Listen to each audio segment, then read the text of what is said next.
Good morning, ladies. Today our learning target is I can compare and contrast informational text. So today what we're going to do is we are going to read an article about hurricanes and an article about tornadoes. And then what we're going to do is we are going to compare and contrast, find some similarities and differences between these two texts. So what I'm going to do first is I'm going to do our first read, and then I'm going to allow you to do your second read, and then I'm going to show you my notes that I did when I did my close read, and then you can compare with me. Okay, so first read. Hurricane.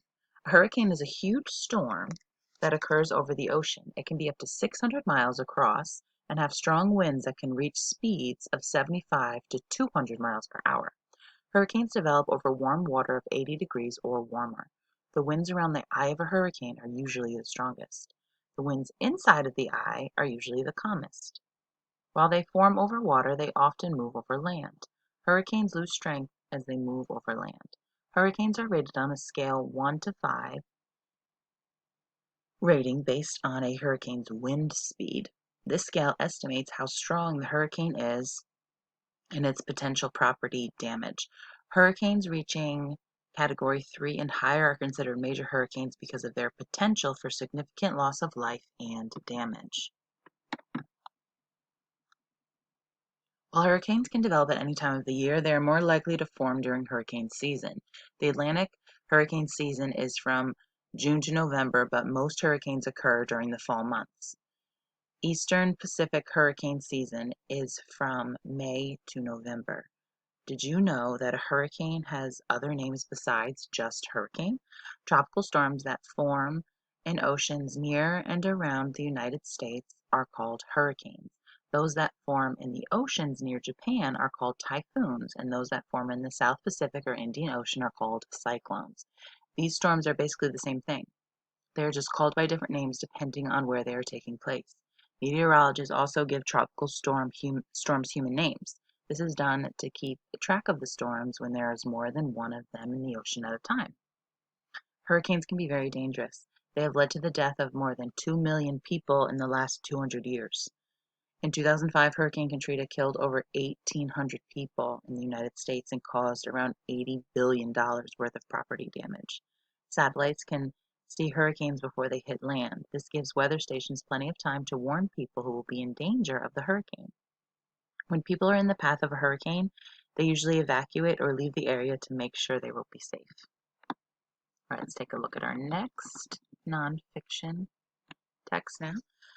Tornadoes. A tornado is a storm caused by a violent rotating tube of air extending from a thunderstorm coming toward the ground. Before the tube of air touches the ground, it is known as a funnel cloud.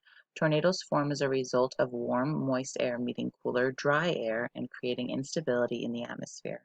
When the wind changes direction and increases speed and height, it creates an invisible horizontal spinning effect in the lower atmosphere. Tornadoes can be miles wide. The most violent tornadoes are capable of tremendous destruction with wind speeds of up to 300 miles per hour. Tornadoes can destroy houses, uproot trees, flip cars, and basically destroy anything in their path. Tornadoes are rated on how strong they are on a scale that goes from F1 to F5. F1 is the weakest tornado that has the potential to cause less damage. An F5 tornado covers a lot of land in its path. It has higher wind speeds, so it has the potential to do more damage. Tornadoes can happen at any time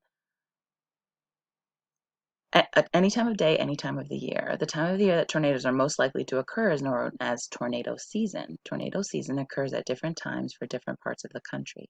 In the U.S., the tornado season tends to move northward from late winter to midsummer. In southern states, tornado season is typically from March to May. In the southern plains, it lasts from May to early June. On the Gulf Coast, tornadoes occur more often during the spring, and in the northern plains, northern states, and upper Midwest, peak season is June or July. There is a difference in a tornado watch and a tornado warning. A tornado watch means that the weather could produce a tornado. A tornado warning means a funnel cloud or tornado has been spotted. It is very important stay safe. I think they have a little typo there. Stay safe during a tornado warning. If a tornado warning is announced, take shelter. Go to a basement. If you do not have a basement, go to an interior room. without windows on the lowest floor, such as a bathroom or closet. If you can, get under a sturdy piece of furniture like a table. If you live in a mobile home, get out. They offer little protection against tornadoes. Get out of cars if you are driving during a tornado. Find shelter in a building or go to a ditch or a low-lying area and lay flat. Okay, so now what we're going to do is we're going to preview our questions before you ladies go back and do your second read. So, directions: use both passages to respond to the questions below. Be sure to use wrap and support your responses with text evidence. If your question requires inferences from both texts, make sure to support it with evidence from both texts. Okay, so make sure that if the question is asking you to compare, to pull information from both, that you're not just pulling from one, but you're supporting from both. All right, so number 1, describe the eye of a hurricane. Number 2, why are tropical storms given? So our first 2 questions are just about hurricane from that article. Just from, yes, hurricanes and how are hurricanes evaluated. So 1, 2, and 3 are all from hurricanes.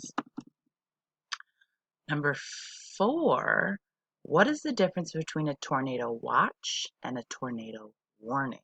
So here we're doing some comparing, but we're doing it right in the tornado passage, just the tornado passage.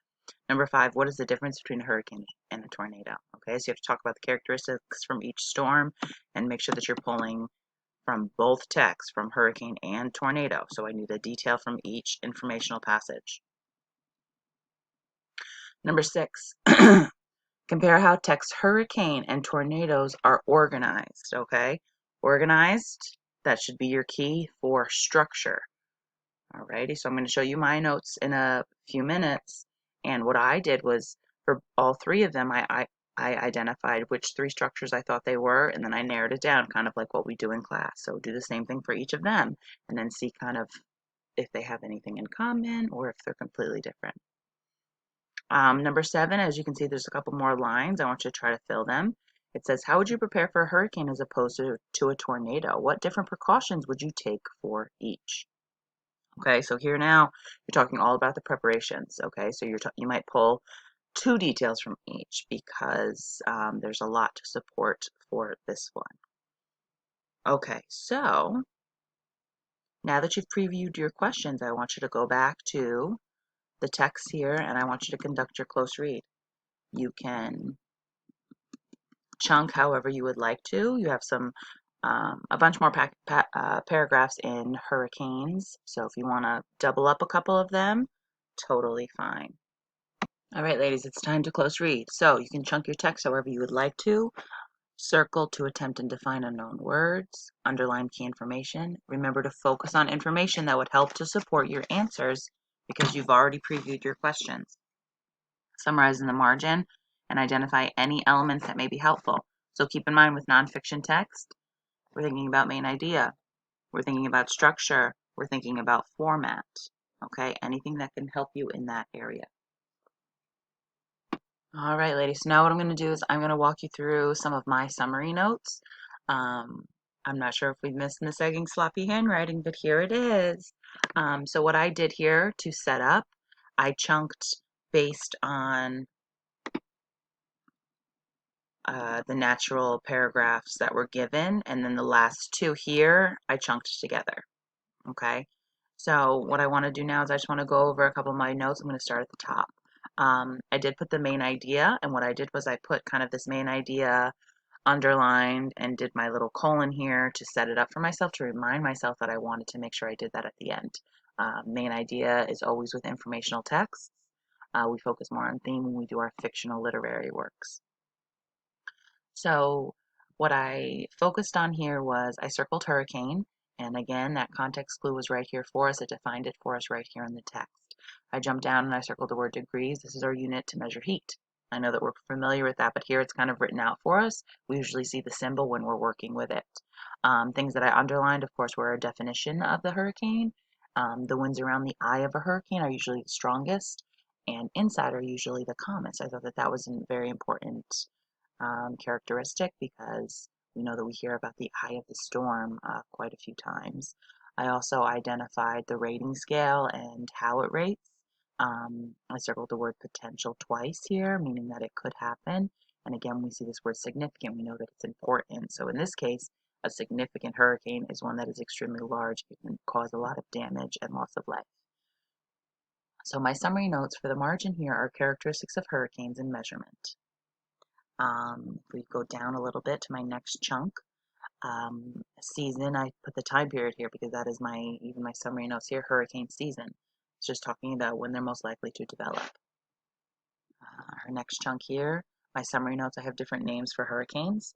So what we're talking about here with the names are how around the world these are called different things, such as tropical storms, typhoons, and cyclones. But then also this other name element here with that meteorologists give tropical storms human names, and they do that to keep track of them. Because when hurricane season hits, we have all different kinds of storms that they need to be keeping track of at one time. And then for my last here, I combined my last two paragraphs for a chunk, and I said that our summary notes are damaging impact and preparation, how you would prepare. So what I underlined here in our second one is that satellites can see hurricanes before they hit land, which is major, major, major, especially when we're talking about preparation, because that can help people evacuate, leave the area to make sure that it will be safe. And again, here, context clue, right? I circled the word evacuate, and we have that comma, or, that's one of our clues, and then it defines it for us right there. And I wrote definition context clue right here. Meteorologists, scientists who study weather. I use my context clues for that, but also you may have some background knowledge. Some additional things that I identified here was the structure and the format. So, I'm sorry, this keeps popping up here. Let me go down a little bit. The format is an informational passage, informational article, sometimes we used to call those. Structure, I think, is descriptive, preposition and support, and problem and solution. It's describing all the aspects of a hurricane. Preposition and support, it gives the main idea, which I'm identifying up at the top, which I'll show you in a moment. And then problem and solution. Hurricanes can be a big problem. And what they're doing here is they're offering solutions of how we monitor them and how we get that information to citizens to keep them safe. And then I identified that my main idea is hurricanes are powerful storms in varying degrees of strength, and it is important to monitor them. Varying degrees just means another word for differing degrees. All right, let's go take a look now at my notes for tornadoes. So again, what I did here, I put it up towards the top because I had a little bit more room. Right before I started doing my second read, I put main idea, format, and structure, and I just kind of identified them there. So to remind myself that I wanted to go back after my second read and identify those things. So the way that I chunked here are just our three natural paragraphs that they give us. Nice big paragraphs, nice big chunks. So again, tornado, right? That's the name of our title. So obviously I want to be sure that I'm defining that, and they do that for us in the very first sentence. So tornado circled, and it defines it for us right afterwards. A storm caused by a violent rotating tube of air extending from a thunderstorm coming toward the ground. Something very important, tornadoes can be miles wide. It's terrifying. I didn't even think that I really knew that. I didn't realize that they could be miles wide. We're talking here about violent. Right here, it may not be the violent that might come to mind, not necessarily between two people or two parties. Here we're talking about powerful. Violent tornadoes, this is power. I also identified here, same thing with hurricanes, is how they're rated. And again, that word potential is in here as well. That possibility could happen. So here I have formation and measurement of tornadoes. So how they're formed and how they're measured. So let's jump down to my second chunk here.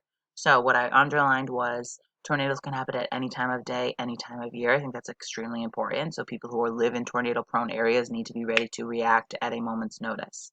Tornado season occurs at different times for different parts of the country. Very important. And again, right afterwards, it kind of gets into this tornado season where in different parts of the country may experience that the severest. And let's jump down to my third chunk. There is a difference in a tornado watch and a tornado warning. A tornado watch means that the weather could produce a tornado. A tornado warning means a funnel cloud or tornado has been spotted. It is very important to stay safe during a tornado warning. So again, and then it kind of goes down. And what I did was here, if you can see, instead of underlining everything, lowest floor, place without windows, get under a sturdy piece of furniture. So here are those kind of, remember, we don't want to get too underline happy or too highlight happy. So what I want you to do is even just pulling out those keywords and phrases, right? We don't always have to underline the entire sentence, just have whatever is supposed to pop out to you. And big time, I remember that watch and warning question, so I have that information right here. I even put it in my notes to the side, watch versus warning, because I knew that was one of our questions, and then responses to tornadoes. So now what we're going to do, ladies, is I'm not going to go over every question, but I'm going to go over some ones that reflect our learning target that involve both of our passages. So what I want to do is I'm going to go down to number 5 first here. So number 5 says, what is the difference between a hurricane and a tornado? So take a look at Miss Egging's response. And ladies, what I want you to do, I realize that Miss Egging has her answer here, but you're going to do yourself no good if you just copy it. Okay, what I want you to make sure is you're comparing yours to mine. Okay, not that mine is perfect. You might have something different that you, how you kind of set it up here. But I want you to take a look, compare with mine, see my structure, see what I have. Hurricanes and tornadoes are different because they are different types of storm that form in different places. So there's my inference. So now what I'm going to do is I'm going to pull a detail from each of the texts to support what I'm going to say. And again, my inference is focusing on that they're different types of storms and that they form in different places. For example, hurricanes occur over oceans while tornadoes form over land. So again, I'm talking about this place about forming in different places first. And I pulled my detail from hurricanes and I pulled my detail from tornadoes. I paraphrased here. Okay, I didn't say exact quotes in this one. Then my next one, a tornado is a type of storm that forms a tube of air and span only a few miles. In contrast, right?